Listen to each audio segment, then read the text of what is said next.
4월 11일 화요일 하나님께서 우리에게 주신 말씀 사무엘 하 1장 17절에서 27절까지 말씀입니다. 사무엘 하 1장 17절에서 27절까지의 말씀 한 절씩 교독하고 마지막 절은 함께 읽도록 하겠습니다. 다윗이 슬픈 노래로 사울과 그의 아들 요나단을 조상하고 명령하여 그것을 유다 족속에게 가르치라 하였으니 곧 활 노래라 야살의 책에 기록되었으되 이스라엘아 내 영광이 산 위에서 죽임을 당하였도다. 오호라 두 용사가 엎드러졌도다. 이 일을 가드에도 알리지 말며 아스글론 거리에도 전파하지 말지어다. 블레셋 사람들의 딸들이 즐거워할까 할례 받지 못한 자의 딸들이 개가를 부를까 염려로다. 길보아 산들아 너희 위에 이슬과 비가 내리지 아니하며 재물 낼 밭도 없을지어다. 거기서 두 용사의 방패가 버림바 되미니라. 곧 사울의 방패가 기름 부음을 받지 아니함 같이 되미로다. 죽은 자의 피에서 요나단의 활이 뒤로 물러가지 아니하였으며 사울의 칼이 헛되이 돌아오지 아니하였도다. 사울과 요나단이 생전에 사랑스럽고 아름다운 자이러니 죽을 때에도 서로 떠나지 아니하였도다. 그들은 독수리보다 빠르고 사자보다 강하였도다. 이스라엘 딸들아 사울을 슬퍼하여 울지어다. 그가 붉은 옷으로 너희에게 화려하게 입혔고 금 놀이개를 너희 옷에 채웠도다. 오호라 두 용사가 전쟁 중에 엎드러졌도다. 요나단이 내 산 위에서 죽임을 당하였도다. 내 형 요나단이여 내가 그대를 애통함은 그대는 내게 심히 아름다움이라. 그대가 나를 사랑함이 기이하여 여인의 사랑보다 더하였도다. 함께 읽겠습니다. 오호라 두 용사가 엎드려졌으며 싸우는 무기가 망하였도다 하였더라. 아멘. 네, 이 새벽 주님 전에 나오신 여러분 한 분 한 분에게 또 온라인으로 함께 하시는 모든 분들에게 주님의 은혜와 또 평강이 충만하기를 주님의 이름으로 축복합니다. 네, 오늘은 죽은 자에 대한 칭송, 진심을 다한 애가라는 제목으로 함께 말씀을 나누고자 합니다. 자, 우리는 얄밉고 또 꼴보기가 싫은 이런 원수 같은 사람에게 안 좋은 일이 생기면 어떻습니까? 하나님이 저 사람을 벌하셨다. 하나님이 드디어 저 사람을 치셨다. 또는 속이 후련하다, 또 꼴 좋다 하는 그런 생각이 들 수도 있습니다. 연약한 인간이기 때문이죠. 하지만 오늘 이 본문을 보면 다윗은 그렇지가 않았습니다. 자기를 죽이려고 혈안이었던 사울이 죽었죠. 이 다윗이 기름 부음을 받은 것이 10대로 정확한 나이는 알 수가 없지만 10대로 추측을 하고 있습니다. 그리고 이제 왕으로 기름 부음 받고 이제 왕 위에 오르는 것이 30세라고 이제 뒤에 본문을 보면 기록되어 있죠. 10여 년이 넘는 그 세월 동안 자신을 죽이려고 혈안이었던 그 사울. 혹시 여러분 가운데 10년이 넘는 세월 동안 나를 죽이려고 쫓아다니는 그런 원수 같은 사람이 있으십니까? 아마 없으실 겁니다. 이 다윗이 받았을 그런 압박감, 또 두려움과 불안감은 우리가 상상을 할 수가 없을 것입니다. 그랬던 사울이 죽었는데 다윗은 하나님께서 원수를 치셨다라는 이런 생각을 한다든지 속이 후련하다라는 그런 생각을 하는 것이 아니라 오늘 본문을 보면 진심으로 그 사울과 또 그 아들 요나단의 죽음을 애도하고 있는 것을 우리는 볼 수가 있습니다. 이것을 통해서 비록 나에게 원수같이 대하는 사람이라 할지라도 우리가 그를 어떻게 대해야 하는지 오늘 본문을 통해서 함께 교훈을 얻고 또 이 새벽에 또 결단하며 나아가는 그런 시간이 되면 좋겠습니다. 오늘 본문 17절은 이 사울과 요나단을 위한 다윗의 애가로 시작을 하고 있습니다. 다윗이 슬픈 노래로 사울과 그의 아들 요나단을 조상하고 명령하여 그것을 유다 족속에게 가르치라 하였으니 곧 활 노래라 야살의 책에 기록되었으되. 17절에 조상하고라는 이 단어는 애도했다라는 단어입니다. 공식적으로 다윗이 조의를 표했다라는 것이죠. 이것을 활 노래라고 이제 오늘 본문은 기록을 하고 있습니다. 생명의 삶 하단을 보면 요나단의 죽음을 추모한 애가라고 이제 기록을 하고 있는데요. 이것을 왜 활 노래라 했는가? 여러 가지 이유가 있을 수 있겠지만 첫 번째는 이제 요나단이 다윗을 살릴 때 다윗이 떠나야 할지 계속 있어야 할지 그것을 표시를 했을 때 이 화살을 쏘므로써 이 다윗에게 이제 떠나야 될 것을 알려주었고, 그렇게 이제 다윗이 생명을 구하게 되었죠.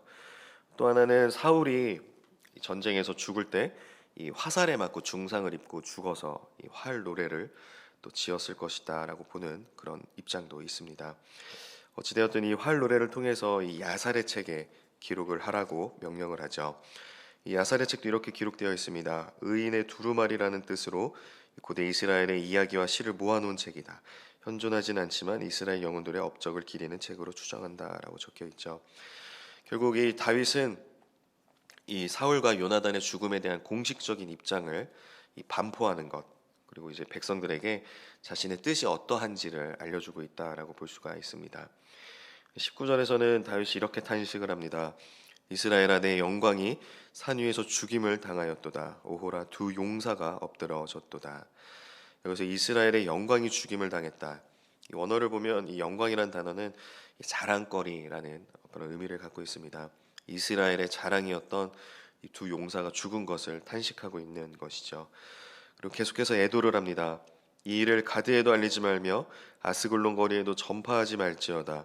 블레셋 사람들의 딸들이 즐거워할까? 할례 받지 못한 자의 딸들이 개가를 부를까? 염려로다.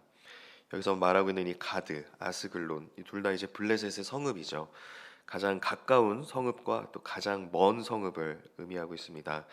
결국 이 블레셋 전체를 의미하고 있다라는 것이죠. 이 자랑스러웠던 두 용사가 죽음으로써 이 블레셋이 즐거워할 것을 염려하고 있는 것입니다. 이 다윗은 하나님의 그 이름이 누가 되는 것, 하나님의 이름에 흠이 되는 것을 원하지 않는 것을 우리는 볼 수가 있습니다. 21절입니다. 길보아 산들아, 너희 위에 이슬과 비가 내리지 아니하며 재물 낼 밭도 없을지어다. 거기서 두 용사의 방패가 버림바 됨이니라. 곧 사울의 방패가 기름 부음을 받지 아니함 같이 됨이로다. 여기 이 길보아산, 이 길보아산에서 사울과 요나단이 전사를 했죠. 이 두 용사가 죽은 이 산이 저주를 받을 것이다라고 다윗은 이야기를 하고 있습니다. 그만큼 그 두 사람의 죽음이 큰 슬픔으로 다가오고 있는 것을 알 수가 있죠. 여기서 사울의 방패가 기름 부음을 받지 아니함 같이 됨이로다. 이것은 이제 왕의 죽음을 의미하는 관용 표현이기도 하지만 또 한편으로는 이러한 방패는 늘 기름을 닦아서 관리를 해줘야 하죠. 하지만 더 이상 그 방패에 기름칠을 할 수 없게 되었다. 결국에는 그 방패를 쓸 수 없게 되었다라는 그런 의미도 갖고 있습니다. 다윗은 계속해서 그 생전의 그 두 용사를 추억합니다. 그 두 사람이 어떠했는지를 이야기하고 있죠. 죽은 자의 피에서 용사의 기름에서 요나단의 활이 뒤로 물러가지 아니하였으며 사울의 칼이 헛되이 돌아오지 아니하였도다. 요나단의 활이 뒤로 물러가지 아니하였다. 죽음을 두려워하지 않는 그런 용맹했던 모습을 기억하고 있죠. 앞선 본문에서도 요나단이 자기 무기 드는 자와 함께 단 둘이서 블레셋 부대로 쳐들어갔던 그런 장면들도 기록이 되어 있습니다. 죽음을 두려워하지 않았던 요나단의 용맹함을 기리고 있으며 또 사울의 칼이 헛되이 돌아오지 아니하였다. 이 사울이 칼을 휘두르면 언제나 적을 물리쳤다라는 것이죠. 이 사울의 용맹스러움 또한 이 다윗은 추억하며 찬양을 하고 있습니다. 이 사울이 아무리 이제 망령이 들고 악령으로 인해서 민심을 잃고 또 자신을 죽이려고 했지만 사울이 그래도 이스라엘의 왕으로서 끝까지 블레셋과 맞서 싸웠던 그런 숭고한 희생을 했음을 다윗은 기리고 있습니다. 23절입니다. 사울과 요나단이 생전에 사랑스럽고 아름다운 자이러니 죽을 때에도 서로 떠나지 아니하였도다. 그들은 독수리보다 빠르고 사자보다 강하였도다. 이 부분은 이제 다윗의 주관적인 평가가 들어가 있습니다. 사울이 정말 생전에 사랑스럽고 아름다운 자였는가? 그렇지 않다라고 볼 수가 있죠. 또 사울과 요나단이 죽을 때에도 서로 떠나지 아니하였다. 이 부분도 엄밀히 따지면 사실이 아닙니다. 사울은 요나단을 죽이려고 했고 요나단이 다윗 편에 선 것을 알고 원수지간이 되었었죠. 하지만 그들의 죽음 앞에서 이 부분을 시적으로 미화를 시킨 부분이 있습니다. 어떻게 보면 다윗 입장에서는 이 사울을 깎아내리는 것이 자기에게 더욱 유익합니다. 이제 사울이 죽고 자기가 왕위에 올라야 하니까 어떻게든 사울의 흠을 잡고 사울을 깎아내리고, 그래야 자신의 이런 정치적인 입지가 더 단단해지기 때문이죠.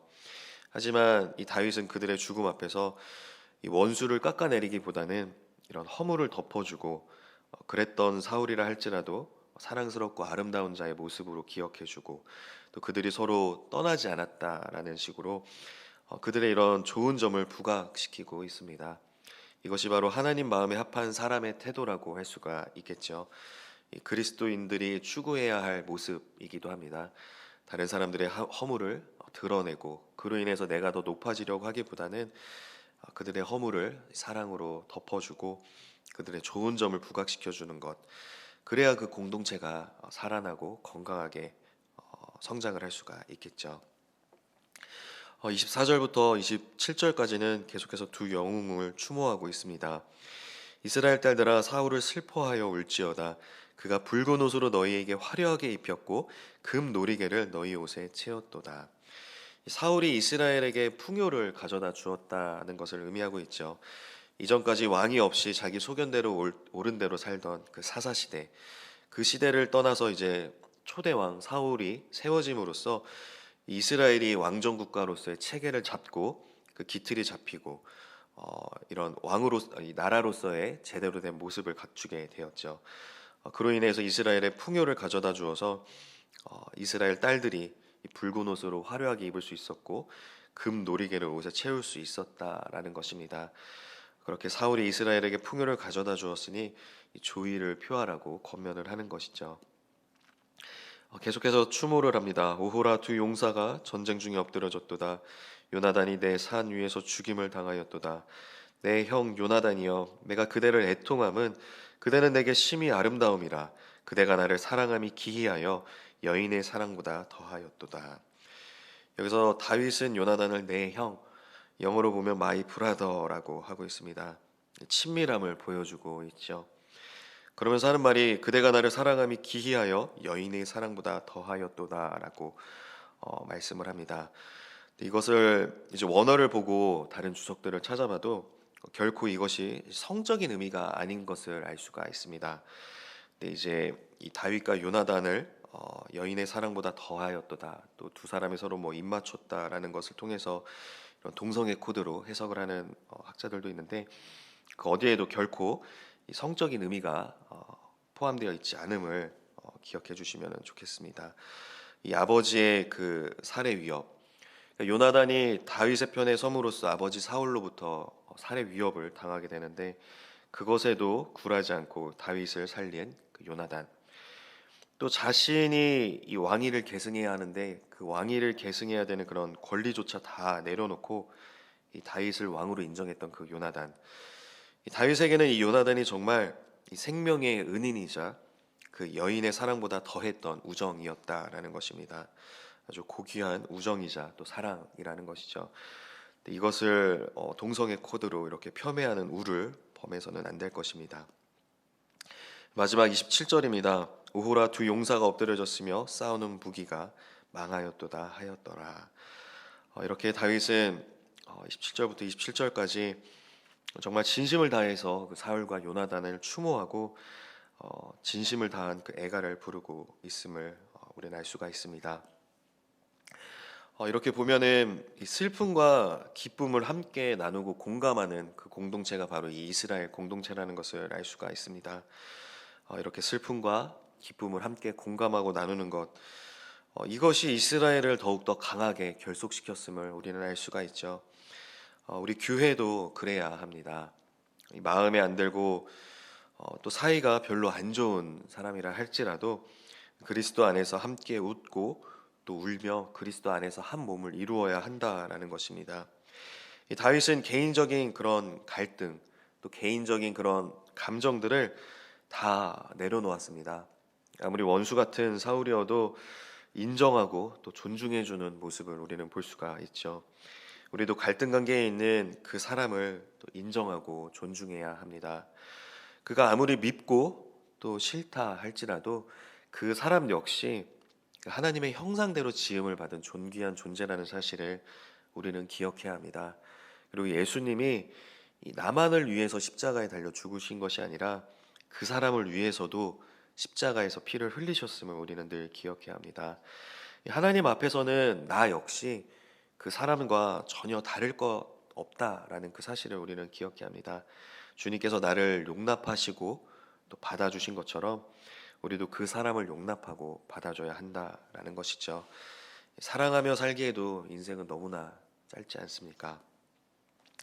사랑하는 성도 여러분, 언제까지 미워하고 또 분노하시겠습니까? 용서하시고 또 사랑하십시오. 주님이 그러셨던 것처럼 말입니다. 그럴 때 우리도 다윗처럼 하나님 마음에 합한 사람이라 칭찬받을 수 있을 것이고, 우리의 그런 용납함과 또 받아줌으로 인해서 우리가 있는 그 공동체, 우리가 몸담고 있는 그 가정, 교회, 또 직장, 또 학교가 또 살아나고 회복될 줄로 믿습니다. 그렇게 어디에서 무엇을 하든지 누구를 만나든지 그곳을 살리시는 분, 또 그곳에 그리스도의 그 향기와 사랑을 흘려보내는 한 분 한 분이 다 되시기를 주님의 이름으로 축복합니다. 기도하겠습니다. 하나님 아버지 감사합니다. 오늘도 이 새벽 저희들이 이렇게 하나님의 그 말씀으로 또 하루를 시작할 수 있도록 인도하여 주시니 감사합니다. 오늘 이 본문 말씀을 통하여서 드러난 이런 다윗의 모습을 통하여서 저희들도 원수 같은 일을 어떻게 대해야 하는지 좀 다시 한번 깨닫고 또 다짐하는 시간을 갖게 하시니 감사합니다. 비록 인간적인 연약함으로는 정말 그 사람이 믿고 또 힘들지라도 주님께서 부어주시는 그 사랑으로 그 사람을 이해하고 또 용납하고 품어줄 수 있는 저희들 모두가 다 될 수 있도록 주여 인도하여 주시옵소서. 주님께서 저희를 그렇게 용납하고 받아주셨던 것처럼 주님께서 저를 위하여 다 용서하시고 십자가에 달려 죽으셨던 것처럼 저희도 그 사람을 용서하고 사랑으로 품을 수 있게 하여 주시고, 특별히 그 사람 역시 정말 하나님 보시기에 너무나도 존귀한 하나님의 형상임을 기억하고 주님께서 그 사람을 위해서도 죽으셨음을 기억하며 그 사람들을 주님께로 인도할 수 있도록 주님의 그 사랑을 그들에게 전할 수 있는 그런 축복의 통로로 저희들을 다 사용하여 주시옵소서. 오늘 하루도 어디서 무엇을 하든 주님과 동행하게 하여 주시고 주님께 영광 올려드리는 저희들 한 사람 한 사람 다 되게 하여 주옵소서. 예수님의 이름으로 축복하며 기도하옵나이다. 아멘.